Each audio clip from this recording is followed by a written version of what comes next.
Assalamualaikum warahmatullahi wabarakatuh. Selamat pagi anak-anak ibu semuanya. Untuk hari ini kita akan membahas mata pelajaran Bahasa Indonesia. Dan materi yang akan kita bahas yaitu cara menentukan gagasan pokok dan gagasan pendukung pada paragraf.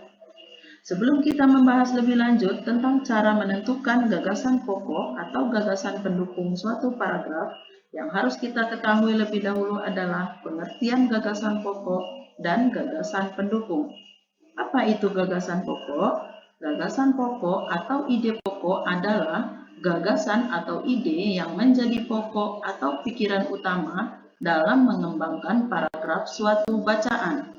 Sedangkan gagasan pendukung adalah uraian atau tambahan informasi yang mendukung gagasan pokok. Gagasan pendukung berupa kalimat-kalimat penjelas yang memberi tambahan untuk gagasan utama.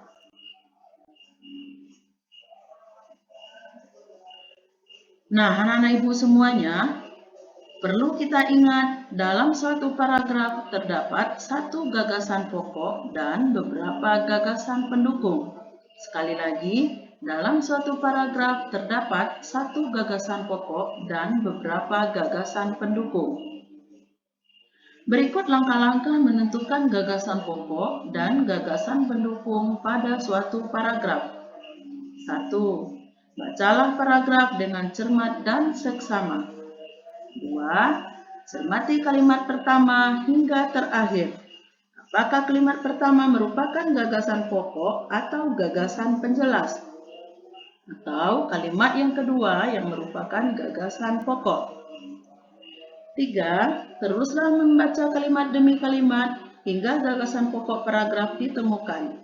Ingat, gagasan pokok sebagai isi atau inti paragraf dapat terletak di awal, dan akhir, atau di seluruh paragraf. Sekali lagi anak-anak ibu semuanya, gagasan pokok sebagai inti atau isi paragraf dapat terletak di awal, dan akhir, atau di seluruh paragraf.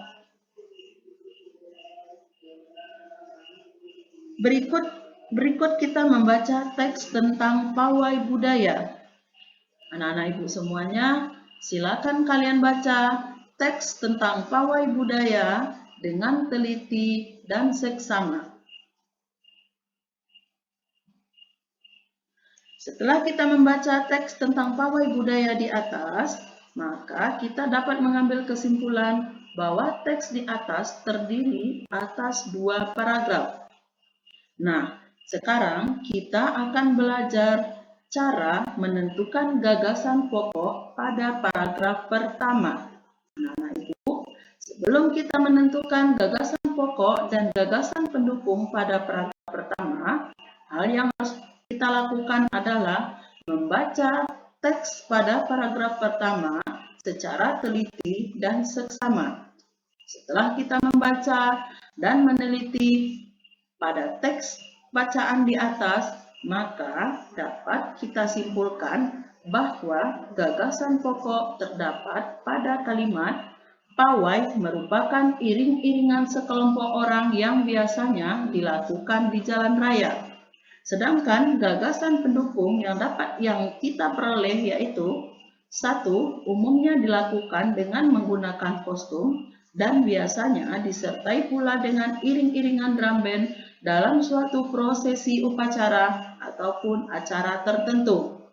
Gagasan pendukung yang kedua terletak pada kalimat pawai budaya merupakan kegiatan yang sering dilakukan dalam momen Hari Kartini, 17 Agustus atau memperingati Hari Pahlawan.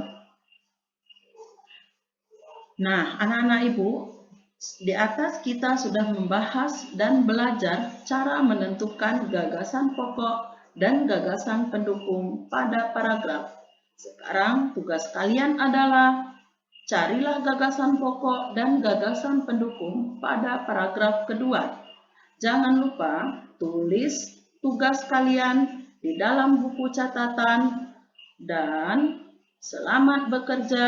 Wassalamualaikum warahmatullahi wabarakatuh.